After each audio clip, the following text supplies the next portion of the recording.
TNPSC students, this is பாவை IAS academy. நாம் இன்றைக்கி இந்த வீடியோவில் 2021ஆம் ஆண்டுக்கான ஆனுவல் பிளானரை பற்றி பார்க்க போகிறோம். முதல்ல ஆனுவல் பிளானர் அப்படின்னா என்னென்னா, ஒவ்வொரு வருடமுமே கவர்மெண்ட், அதாவது டிஎன்பிஎஸ்சி அவங்க கண்டக்ட் பண்ண போகிற எக்ஸாமினேஷனை பற்றி ஒரு ப்ரேயராக ஒரு அனௌன்ஸ்மெண்ட் பண்ணுவாங்க. அதாவது எந்தெந்த எக்ஸாமினேஷன் எந்தெந்த மந்தில் வந்து நாங்கள் நோட்டிஃபிகேஷன், அதாவது அந்த நோட்டிஃபிகேஷனில் வந்து எவ்வளோ வேகன்சி இருக்கும், என்ன எலிஜிபிலிட்டி இருக்கும், அந்த மாதிரியான விஷயங்களை வந்து நாங்கள் எந்த மந்தில் ரிலீஸ் பண்ண போகிறோம் அப்படின்னு சொல்லி ஆனுவல் பிளானரில் கம்பைண்டாக விட்டுருவாங்க. அந்த 1 இயருக்கு அவங்க அந்தந்த ஒர்க்கு தான் பண்ண போகிறோம் அப்படின்னு சொல்லி விட்டுருப்பாங்க. அதே மாதிரி இப்போவும் 2021 நெக்ஸ்ட் இயர் வரப்போகிற நோட்டிஃபிகேஷனை பற்றியான டீட்டெயில்ஸ் வந்து எந்தெந்த மந்தில் விட போகிறோம் அப்படின்னு சொல்லியிருக்காங்க.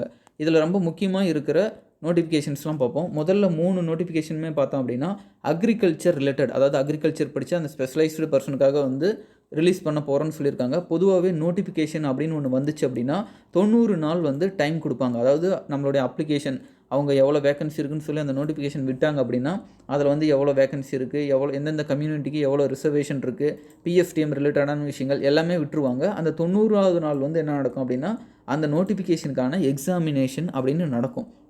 இதுதான் முதல்ல வந்து பார்த்தோம்னா ஜான்வரி மந்தில் வந்து ஜான்வரியில் பிப்ரவரி இதில் வந்து பார்த்தோம் அப்படின்னா அக்ரிகல்ச்சர் ஆஃபீஸர் ரிலேட்டடான விஷயங்கள் வந்து விட்டுருக்காங்க. அதுக்கு அடுத்ததாக பார்த்தோம் அப்படின்னா கம்பைன்டு இன்ஜினியரிங் சப்பார்டினேட் சர்வீஸ், இந்த 4th கொடுத்துருக்காங்க இல்லைங்களா, இது வந்து கம்பைன்டு இன்ஜினியரிங் சப்பார்டினேட் சர்வீஸில் பிப்ரவரி மந்த் வந்து நோட்டிஃபிகேஷன் அவங்க ரிலீஸ் பண்ணுவோம் அப்படிங்கிறத வந்து சொல்லியிருக்காங்க. அதுக்கு அடுத்ததாக பார்த்தோம் அப்படின்னா கம்பைன்டு இன்ஜினியரிங் சர்வீஸ், இதை 10th கொடுத்துருக்கிறது, இதுவும் வந்து ஏப்ரல், அதாவது இன்ஜினியரிங் முடித்தவங்களுக்கு வரிசையாக ஒவ்வொரு எக்ஸாமினேஷனாக வந்து டிஎன்பிஎஸ்சி வந்து கொஞ்சம் ரொம்ப கேப் விடாமல் ஓரளவுக்கு ரொம்ப பக்கமாகவே 2 முக்கியமான நோட்டிஃபிகேஷன் வந்து ரிலீஸ் பண்ண போகிறோம் அப்படிங்கிறத சொல்லியிருக்காங்க. அதுக்கு அடுத்ததாக பார்த்தோம் அப்படின்னா லா படித்தவங்களுக்கு இந்த 14th இருக்கிற அசிஸ்டன்ட் பப்ளிக் ப்ராசிக்யூட்டர், சரிங்களா, இந்த ஒரு எக்ஸாமினேஷனை மே மந்த் வந்து கண்டக்ட் பண்ண போகிறோம் அப்படின்னு சொல்கிறாங்க. இதுக்கு வந்து எலிஜிபிலிட்டி அப்படிங்கும்போது அது வந்து லா வந்து படிச்சிருக்கணும் அப்படிங்கிறது ரொம்ப இம்பார்ட்டன்ட். அதுக்கடுத்து பார்த்தோம்னா 16 ரொம்ப இம்பார்ட்டண்டான எக்ஸாமினேஷனில் இதுவும் ஒன்று. இந்த 2021 ஆனுவல் பிளானரில் குரூப் 1 பற்றி மென்ஷன் பண்ணல. அதுக்கு காரணம் என்னென்னா, போன வருஷம் மென்ஷன் பண்ண குரூப் 1 எக்ஸாமினேஷனே 2021 ஜான்வரியில் தான் நடக்க போகுது அப்படிங்கிறதுனால அதை வந்து அவங்க ஸ்பெசிஃபிக்காக மென்ஷன் பண்ணாமல் டாப்லேயே கொடுத்துட்டாங்க. அந்த பிடிஎஃப் ஸ்டார்ட் பண்ணும்போது குரூப் 1 எக்ஸாமினேஷன் பற்றி டீட்டெயில்ஸ் வந்து கொடுத்துட்டாங்க. ஸோ இதில் மென்ஷன் பண்ணல. பட் மோஸ்ட் எக்ஸ்பெக்டட், சரிங்களா, குரூப் 4 அண்ட் குரூப் 2 தான் வந்து மோஸ்ட் எக்ஸ்பெக்டட் எக்ஸாமினேஷன் டிஎன்பிஎஸ்சியை பொறுத்த வரைக்கும். காரணம் என்னென்னா, ஒரு ஜென்ரல் டிகிரி இருந்தாவே வந்து இந்த குரூப் 2 எக்ஸாமினேஷன் எழுதலாம். அதே மாதிரி 10th கிளியர் பண்ணியிருந்தாவே, அதாவது 10th ஸ்டாண்டர்ட் எஸ்எஸ்எல்சி ஸ்டாண்டர்டை நீங்கள் பாஸ் பண்ணியிருந்தாவே நீங்கள் குரூப் 4 எக்ஸாமினேஷன் எழுதலாம். அதனால் இது ரெண்டுமே வந்து மோஸ்ட் பாப்புலர் எக்ஸாமினேஷனாக இருக்குது. இந்த எக்ஸாமினேஷன், அதாவது குரூப் 2 எக்ஸாமினேஷனை மே மந்த் வந்து அவங்க நோட்டிஃபிகேஷன் ரிலீஸ் பண்ண போகிறோம் அப்படின்னு சொல்லியிருக்காங்க. இப்போ நிறைய ஸ்டூடெண்ட் வந்து கேட்பாங்க, எவ்வளோ நோட்டிஃபிகேஷன், அதாவது வேக்கன்சி எவ்வளோ வரும் அப்படிங்கிறத வந்து கேட்டுக்கிட்டே இருப்பாங்க. பட் நோட்டிஃபிகேஷன் ரிலீஸ் பண்ணால் மட்டும்தான் எவ்வளோ வேக்கன்சி அப்படிங்கிறது கிளியர் கட்டாக நமக்கு வந்து தெரியும். பட் இதில் ஒரே ஒரு விஷயம் சாலிடாக என்ன சொல்லலாம் அப்படின்னா, கண்டிப்பாக இந்த வருஷம் வந்து இந்த நோட்டிஃபிகேஷனில் வந்து நம்பர்ஸ், அதாவது வேக்கன்சி அதிகமாக இருக்கும். காரணம் என்னென்னா, இதுக்கு முன்னாடி குரூப் 2 எக்ஸாமினேஷன் எப்படி நடந்திருக்கும் அப்படின்னா, குரூப் 2 இன்டர்வியூ போஸ்ட், இன்னொன்று வந்து நான் இன்டர்வியூ போஸ்ட் அப்படின்னு சொல்லி 2 விதமாக நடந்துகிட்டு இருந்திருக்கும். பட் இப்போ வந்து ரெண்டையும் கம்பைன் பண்ணி தான் வந்து இந்த கம்பைன்டு சிவில் சர்வீஸ் எக்ஸாமினேஷனில் ஒன்றா சேர்த்து வைக்கிறாங்க. குரூப் 2 நான் இன்டர்வியூ அண்டு இன்டர்வியூ போஸ்ட் ரெண்டுமே சேர்த்து வைக்கிறதுனால கண்டிப்பாக வந்து இந்த 2 எக்ஸாமினேஷனில் தனித்தனியாக வர கால் ஃபார் ஒன்றா சேர்ந்து அவங்க வந்து வைக்க போகிறாங்க. இதுக்கு அடுத்ததாக ரொம்ப முக்கியமான ஒரு எக்ஸாமினேஷன்ஸ் அப்படின்னு பார்த்தோம் அப்படின்னா 21 அசிஸ்டன்ட் ஜெயிலர், இதுவும் வந்து ஓரளவுக்கு ஒரு பாப்புலரான எக்ஸாமினேஷன். காரணம் என்ன அப்படின்னா, நம்மளுடைய அரசியலமைப்பு பாலிட்டி படிப்போம் இல்லைங்களா, அது வந்து ரொம்ப அதிகமான இம்பார்ட்டன்ஸ், அதிகமான கொஸ்டின்ஸ் வந்து இடம்பெற ஒரு எக்ஸாமினேஷன், டிஎன்பிஎஸ்சி கண்டக்ட் பண்ணுற எக்ஸாமினேஷன் அப்படின்னா அது வந்து அசிஸ்டன்ட் ஜெயிலர். அதனாலவே அந்த எக்ஸாமினேஷன் வந்து ஓரளவுக்கு ரொம்ப வந்து தமிழ்நாட்டில் பாப்புலராக தான் இருக்கும். ஜூன் மந்தில் இதோடைய நோட்டிஃபிகேஷன் ரிலீஸ் பண்ணுவோம் அப்படின்னு சொல்லியிருக்காங்க. அதுக்கடுத்து பார்த்தோம் அப்படின்னா 3 எக்ஸாமினேஷன் வரிசையாக, அதாவது executive officer grade 1, executive officer grade 3 and grade 4, சரிங்களா, இந்த ஒரு 3 எக்ஸாமினேஷனுமே வந்து நோட்டிஃபிகேஷன் ஜூலையில் ரிலீஸ் பண்ண போகிறோம் அப்படின்னு சொல்லியிருக்காங்க. இதில் ஃபஸ்ட்டாக இருக்கிற அந்த கிரேட் 1 மட்டும் லா படித்தவங்க வந்து எலிஜிபிலிட்டியாக இருப்பாங்க. மற்றபடி இந்த கிரேட் 3 பொறுத்த வரைக்கும் ஜென்ரல் டிகிரி, ஏதாவது காமனாக நீங்கள் ஏதாவது ஒரு டிகிரி கம்ப்ளீட் பண்ணியிருந்தாவே இந்த கிரேட் 3 எக்ஸாமினேஷனை எழுதலாம்.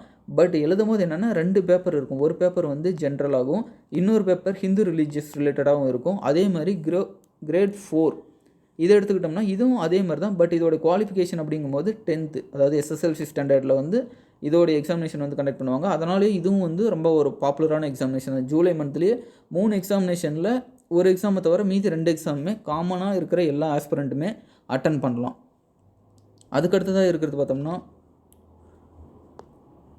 31 சரிங்களா.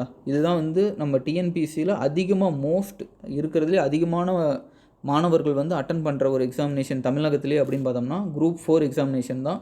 இந்த குரூப் 4 எக்ஸாமினேஷனை பொறுத்த வரைக்கும் எல்லா டிபார்ட்மெண்ட்லேயுமே வந்து இதுக்கான வேக்கன்சி வந்து க்ரியேட் ஆகும்.